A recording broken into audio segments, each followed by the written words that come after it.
Hi, Ben and Liam, it's Nana. I'm going to read you a book called The Invisible Boy, and it's written by Trudy Ludwig. Can you see Brian, the invisible boy? Even Mrs. Carlotti has trouble noticing him in her classroom.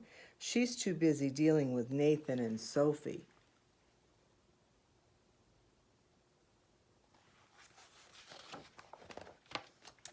Nathan has problems with what Mrs. Carlotti calls volume control. He uses his outside voice too much inside. And Sophie whines and complains when she doesn't get her way. Nathan and Sophie take up a lot of space. Brian doesn't. When the bell rings for recess, Micah and TJ take turns choosing kids for their kickball teams.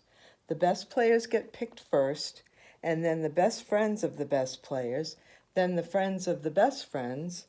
Only Brian is left, still waiting and hoping.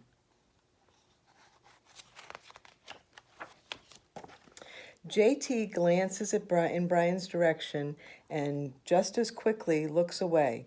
We've got enough players for each team, he tells the others. Let's play ball.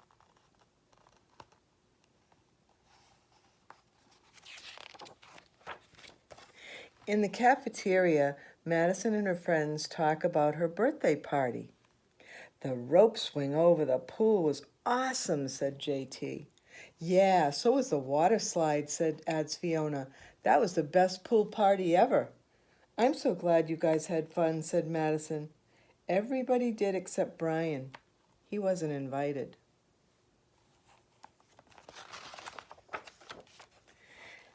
At choosing time, when the other kids play board games and read, Brian sits at the table doing what he loves to do best. He draws fire-breathing dragons scaling tall buildings, space aliens locked in intergalactic battles, greedy pirates digging for treasure, and superheroes with the power to make friends wherever they go. On Monday morning, Mrs. Carlotti introduces Justin, a new student, to the class. Brian smiles shyly at him. Some of the other kids sneak looks at Justin, trying to figure out if he's cool enough to be their friend. They haven't quite made up their mind yet.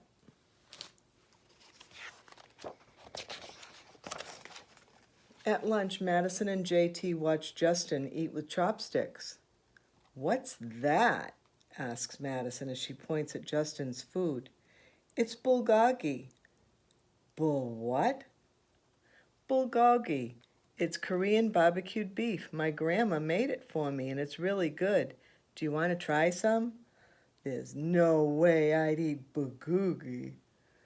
And the kids laugh. All of them, that is, except Brian. He sits there wondering which is worse, being laughed at or feeling invisible. The next day, Justin goes to his cubby to put away his his backpack. He notices a piece of paper with his name on it. Justin, I thought the bulgogi looked good. Brian. Brian says, yum. At morning recess, Brian finds a piece of chalk on the ground and starts drawing away. You're Brian, right? Yeah. Thanks for the note. Hey, Justin, Emilio calls out from the tether court. You're up next. Sorry, I gotta go, says Justin, but by the way, that's a really cool drawing, he adds before taking off.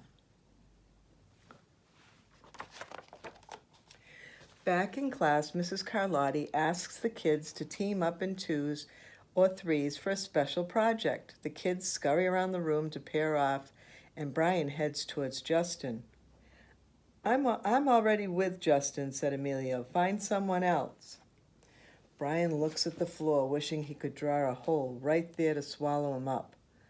Mrs. Carlotti said we can have up to 3 people in our group. We're only 2. Come on, Emilio, let him work with us. Okay, I guess. Mrs. Carlotti gives the class directions for the project. Your assignment is to work together to write a story about what you see in that photograph. Use your imagination and have fun. Whoa, cool, said Emilio. What kind of people do you think would live in houses like that? I don't know, but I'll bet Brian could draw them to go with our story, said Justin. Brian smiles as he takes out his lucky pen.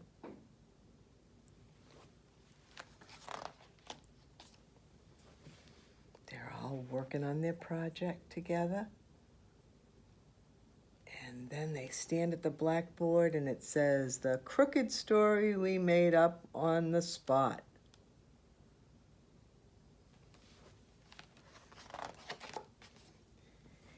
It's lunchtime again, Brian's least favorite part of the day.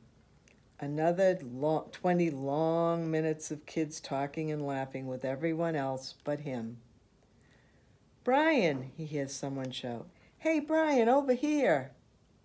Brian turns and sees Justin waving him over. Emilio nods at Brian as he makes room for him at the table.